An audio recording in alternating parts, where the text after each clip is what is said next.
നമഃശിവായ പാർവതീശ പാപനാശനാഹരേ. നമഃശിവായ പാർവതീശ പാപനാശനാഹരേ. നമഃശിവായ പാർവതീശ പാപനാശനാഹരേ. September 21. ആടുപാമ്പേ Poonam തേടുപാമ്പേ അരുൾ ആനന്ദ കൂത്തുകണ്ട ആടുപാമ്പേ തിങ്കളും കൊന്നയും ചൂടുമീശൻ പദ പങ്കജം ചേർന്നു നിന്ന് ആടുപാമ്പേ. ശ്രീനാരായണ ഗുരുദേവ സമാധി ദിനം. മഹാദേവൻ്റെ അവതാരമായിക്കൊണ്ട് നിരന്തരമായ ജാതി മത വർഗ രാഷ്ട്രീയ ഭേദങ്ങൾ നിലനിൽക്കുന്ന സമയത്ത് മഹാദേവൻ്റെ അവതാരമായി ഉടലെടുത്തതായ ഒന്ന്, ഒരു ഒറ്റ ചൈതന്യം, ഒറ്റ സ്നേഹ ചൈതന്യം, ഒറ്റ പ്രേമസ്വരൂപമായിരിക്കുന്നതായ ശ്രീനാരായണ ഗുരുദേവൻ.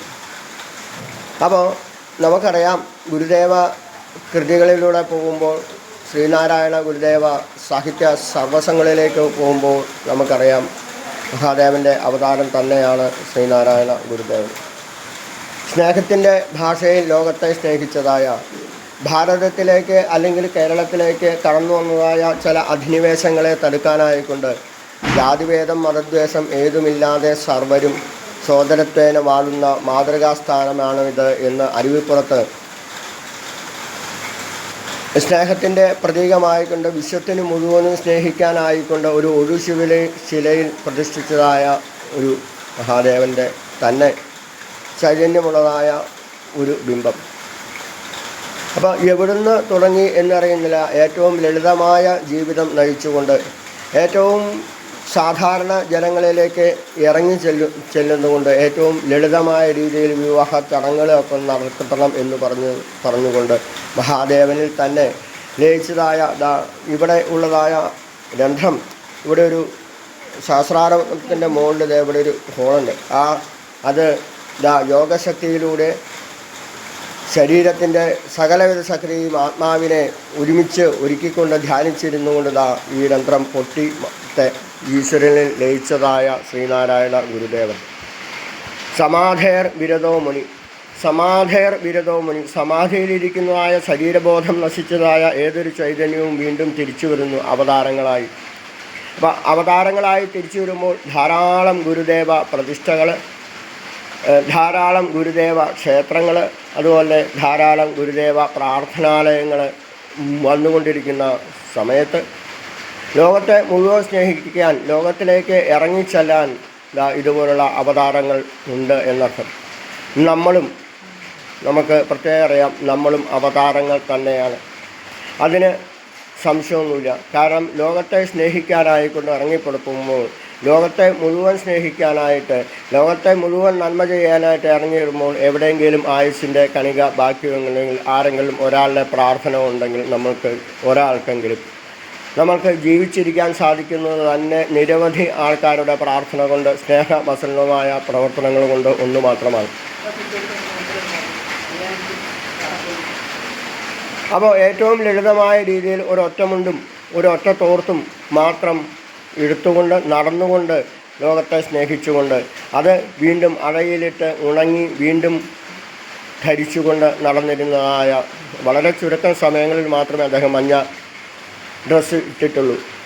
അപ്പോൾ അവതാരം തന്നെയാണ് ഇവരെല്ലാവരും. ശ്രീരാമകൃഷ്ണ പരമഹംസർ അടക്കം, അമൃതാനന്ദമയി അമ്മ അടക്കം, നമുക്കറിയാം സുധാമയി എന്നുള്ള പേരിൽ നിന്നും ഉയർന്നു വന്നതായ ഒരാൾ, വെറും 4ാം ക്ലാസ് വിദ്യാഭ്യാസമുള്ളതായ ഒരമ്മ ലോകത്തെ മുഴുവൻ നമഃശിവായ മന്ത്രം കൊണ്ട് കീഴടക്കിയെങ്കിൽ സംശയമൊന്നുമില്ല, അമ്മയും അമൃതാനന്ദമയി ദേവിയും ഒരു മുക്കുവ കുടിലിൽ ജനിച്ചുകൊണ്ട് ലോകത്തെ മുഴുവൻ സ്നേഹിക്കുന്നതായ, ഇപ്പോഴും നമ്മൾ വർഷത്തിലൊരിക്കൽ വാരിപ്പുണരുന്നതായ ഒരമ്മ, നമ്മുടെ ആമയങ്ങളും നമ്മുടെ ദുഃഖങ്ങളും എല്ലാം അവിടെ സമർപ്പിക്കുമ്പോൾ സർവ്വവിധ ഗുരുനാഥന്മാരുടെയും സർവ്വവിധ ഈശ്വരന്മാരുടെയും ഭജനകൾ അവിടെ, വിദേശീയരുണ്ട്, മലയാളികളുണ്ട്, സുരേന്ദ്രനുണ്ട്, നമ്മുടെ കൂട്ടുകാരുണ്ട്, എല്ലാവരും ഉണ്ട്.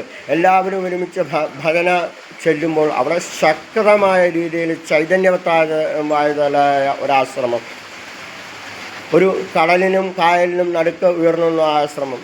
കന്യാകുമാരിയിൽ എങ്ങനെയാണോ അസ്തമനം, അതുപോലെ തന്നെയാണ് അമൃതാനന്ദമയി ദേവിയുടെ ആശ്രമത്തിലെയും അസ്തമനം നമ്മൾ ധാരാളം കാണാറുള്ളതാണ്. അപ്പോൾ ഒരു അസ്തമന ശേഷം ഒരു ഉയർന്നു വരുന്നതായ ഉദിച്ചതായ ഭാരതത്തിൻ്റെ ചൈതന്യങ്ങൾ, ഭാരതത്തിൻ്റെ ഗുരുനാഥന്മാർ, ഗുശബ്ദസ്തു അന്ധകാരസ്യ ദുശബ്ദസ്തു തന്നിരോധക, അന്ധകാരം നശിപ്പിക്കുന്നതായ എന്തിനേയും വെളിച്ചം തരുന്നതായ ആരെയും നമുക്ക് ഗുരുനാഥൻ എന്ന് പറയാം. അപ്പോൾ ആരും, ഓരോ ജീവികളും, അവിടെ വയസ്സോ പ്രായമോ ഇതൊന്നുമല്ല പ്രധാനം എന്നർത്ഥം. അവിടെ പ്രാധാന്യം എന്തിനാണ് നമുക്കറിയാം. അവിടെ ഭക്തിക്കാണ് പ്രധാനം, ആത്മസമർപ്പണത്തിനാണ് പ്രധാനം. ശ്രീനാരായണ ഗുരുദേവ സമാധി ദിനം നമുക്കറിയാം.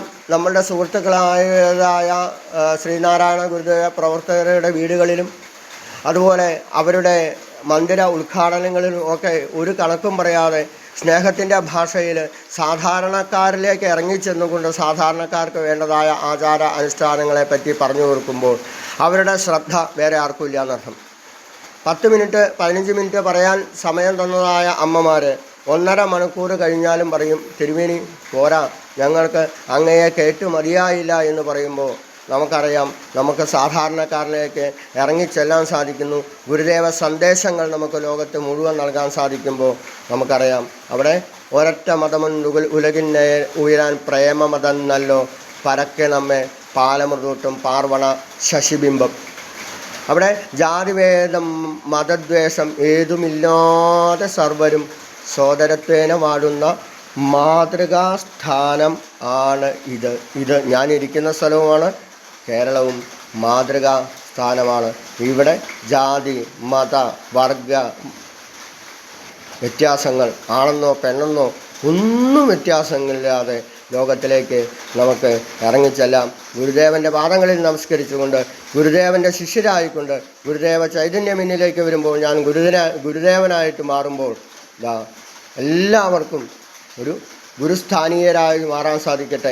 എല്ലാവരും അമൃതാനന്ദമയി ദേവി ആവാൻ സാധിക്കട്ടെ. എല്ലാവരും ശ്രീരാമകൃഷ്ണ പരമഹംസരാവാൻ സാധിക്കട്ടെ. എല്ലാവരും ശ്രീനാരായണ ഗുരുദേവനാവാൻ സാധിക്കട്ടെ എന്ന് പ്രാർത്ഥിക്കുന്നു.